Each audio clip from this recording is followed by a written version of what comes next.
কাৰণে অসম চৰকাৰে আমাৰ কোনো কথা বিৰত কৰা নাই।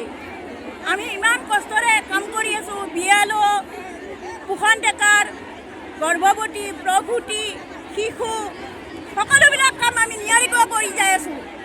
আমাৰ ভাত খাবৰ টাইম নাই, আমাৰ ফুৰা চকাৰ টাইম নাই। আমাক ইমানে কাম জাপি দিছে চৰকাৰে, কিন্তু আমাৰ বৃদ্ধি কৰিব পৰা ক্ষমতা নোহোৱা হৈ গৈছে চৰকাৰৰ। আমাক যে অলপ মাননি বৃদ্ধি কৰিব লাগে, আমাৰ কষ্টৰ যে মূল্য দিব লাগে, সেইখিনি কথা চৰকাৰে বুজা নাই।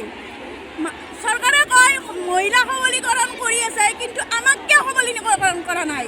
আমাকতো সবলীকৰণ কৰিব লাগে। আমি আনৰ শিশু চাওঁতে চাওঁতে আমাৰ শিশু পুষ্টিহীনতাত ভুগিছে।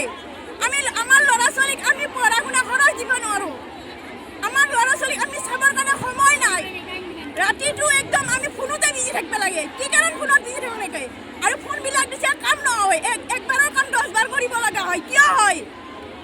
ইমান কম দামী মোবাইল কিয় দিছে?